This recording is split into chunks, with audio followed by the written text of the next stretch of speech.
America की तरफ से चौंकाने वाला बयान, ये बहुत बड़ा बयान है, दिखाइए जरा। हम स्ट्रेट ऑफ हॉर्मुज के लिए तैयार नहीं हैं, हम जहाजों का भी सुरक्षा नहीं दे सकते। अमेरिका के ऊर्जा मंत्री क्रिस राइट बोले। क्रिस राइट ने कहा हम तैयार नहीं हैं। तो आप तैयार नहीं थे तो मधुमक्खी के छत्ते में आपने हाथ डाला क्यों? मेजर गौरव आर्य। जी बहुत बहुत धन्यवाद दिनेश। एक वॉशिंगटन पोस्ट का आर्टिकल है, बड़ा इंटरेस्टिंग आर्टिकल है, और वॉशिंगटन पोस्ट का आर्टिकल ये कहता है कि ईरान जितना लड़ाई से पहले तेल निर्यात करता था उससे कहीं ज्यादा लड़ाई के बाद निर्यात करना उसने शुरू कर दिया। अब आप ये सोचिए कि पूरा मामला है किस चीज का? क्या ये मिसाइल का मामला है या पैसे का मामला है?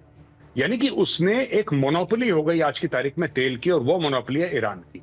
चाहे उसके कस्टमर एक दो ही हो, वो एक अलग बात है, लेकिन उसकी मोनोपोली हो गई। और बाकी पूरी की पूरी मिडिल ईस्ट में अपना तेल बिक रही है ना गैस बिक रहा है। अगर कोई गैस और तेल का विक्रेता है, अगर कोई सेलर है, तो दैट इज ईरान। एक तो ये जा कैसे रहा है, इनके टारगेट तक जा कैसे रहा है? फिर जहां ये बेच रहे हैं वहां तक कैसे पहुंचा रहे हैं?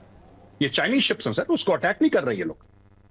इनकी चाइना के साथ अंडरस्टैंडिंग है। अब थोड़ी बहुत ये इंडियन शिप्स को भी आने दे रहे हैं वहां से, लेकिन इंडियन शिप्स जो हैं वो ईरानियन मटेरियल कैरी नहीं कर रहे, वो और मटेरियल कैरी कर रहे हैं। कुछ कुछ इंडियन शिप्स आए हैं, लेकिन कहते हैं जिस दिन से लड़ाई शुरू हुई है 12 मिलियन बैरल तेल जा चुका है स्ट्रेट ऑफ हॉर्मुज से चाइना को।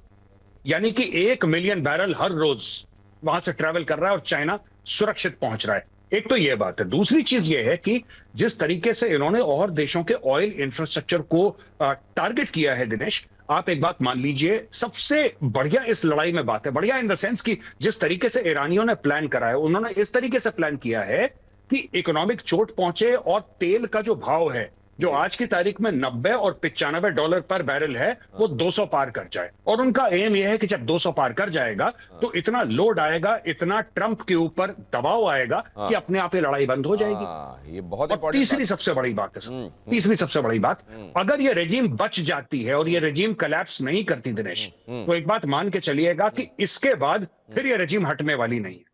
अगर ये बच जाती है, तो मैं ये नहीं कह रहा बचेगी, लेकिन अगर बचती है तो फिर इसका तोड़ कोई निकाल नहीं पाएगा, क्योंकि इससे भीषण हमला।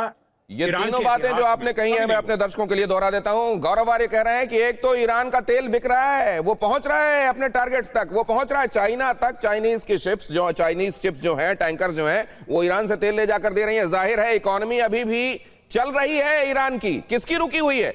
मिडिल ईस्टर्न वो कंट्रीज जो अपना तेल बेचकर, एनर्जी बेचकर अपना जेबें भरती रही अभी तक, उनकी दुकान जरूर इस समय शटर लगभग डाउन हो चुका है। और ये बड़ी मुश्किल की घड़ी, और जब अमेरिका खुद कह रहा है हम स्ट्रेट ऑफ हॉर्मुज के लिए तैयार नहीं, तो जाहिर है उन तमाम मिडिल ईस्टर्न कंट्रीज के लिए और भी बड़ा खतरा बन जाता है। अगली खबर बताने से पहले आपको यह बता दूं, स्ट्रेट ऑफ हॉर्मुज के एकदम करीब पर्शियन गल्फ से, आप जानते हैं पर्शियन गल्फ और गल्फ ऑफ ओमान, इसी के बीच में वो नुकीला हिस्सा है जिसको आप जानते हैं स्ट्रेट ऑफ हॉर्मुज के नाम से, जहां से केवल 33 किलोमीटर की वो पट्टी जो ईरान के कंट्रोल में कही जाती है, उसी जगह के करीब से हमारे साथ कोई लाइव जुड़ने वाला है। जैसे वो लाइव जुड़ती हैं हमारे साथ, मैं आपका परिचय कराऊंगा। संगीता कुमारी हमारे साथ बल्कि जुड़ गई हैं ठीक उसी जगह से, और जहां पर वो दिखाई, आपको जो समंदर दिखाई दे रहा है संगीता जी के, अगर आप बैकड्रॉप में देखेंगे तो वो असल में वो जगह ही गल्फ ऑफ, वो पर्शियन गल्फ है जहां से वो हमारे साथ जुड़ी हुई हैं। संगीता जी, इस दौरान आपने क्या देखा? क्योंकि मैं ये देख रहा हूं कि 8-10 दिनों से लगातार आप वहां पर हैं,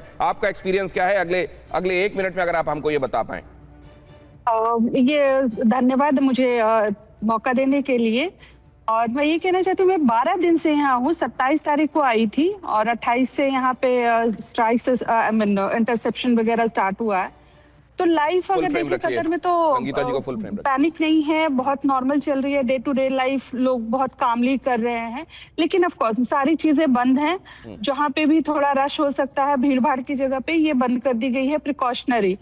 LNG जो इनका गैस का है वो ऑलरेडी बंद कर चुके हैं। तो सारे प्रिकॉशंस मेजर लेते हुए कतर गवर्नमेंट बहुत अच्छे से सिटी को संभाले हुए है और उनको सेफ्टी दे रही है। लेकिन इन कंट्रीज में क्या ये एहसास है कि हम अमेरिका की दी हुई सिक्योरिटी पर भरोसा कर रहे थे, एक्चुअली ये क्या हमारे लिए उल्टा पड़ गया?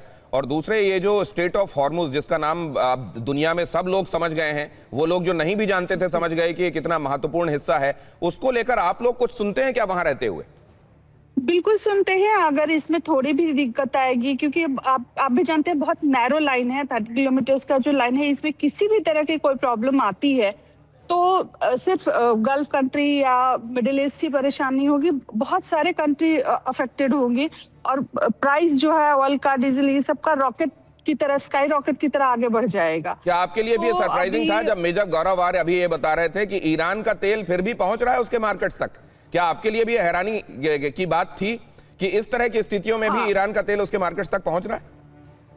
बिल्कुल, ये हैरानी की बात है। और वैसे ईरान का तो हरकत देख करके कतर गवर्नमेंट भी हैरान है, क्योंकि वो अपना नेबर भाई, कहते हैं ना, भाई भाई जैसा मानते थे, नेबरिंग कंट्री है, काफी दोस्ती थी। जब कतर पे हमला किया, यहाँ पे मिसाइल्स और ड्रोन से हमले किए जाने की बात हुई, तो वो भी हैराना शॉक्ड है कि भाई हम पे क्यों हमला हो रहा है।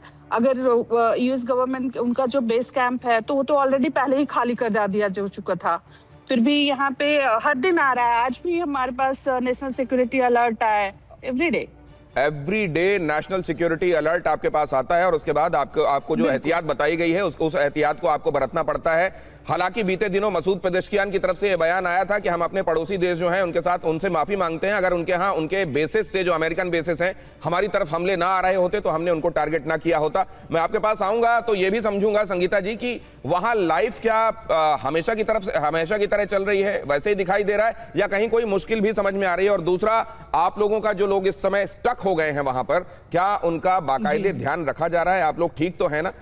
आगे आऊंगा तो आपके पास ये भी समझूंगा।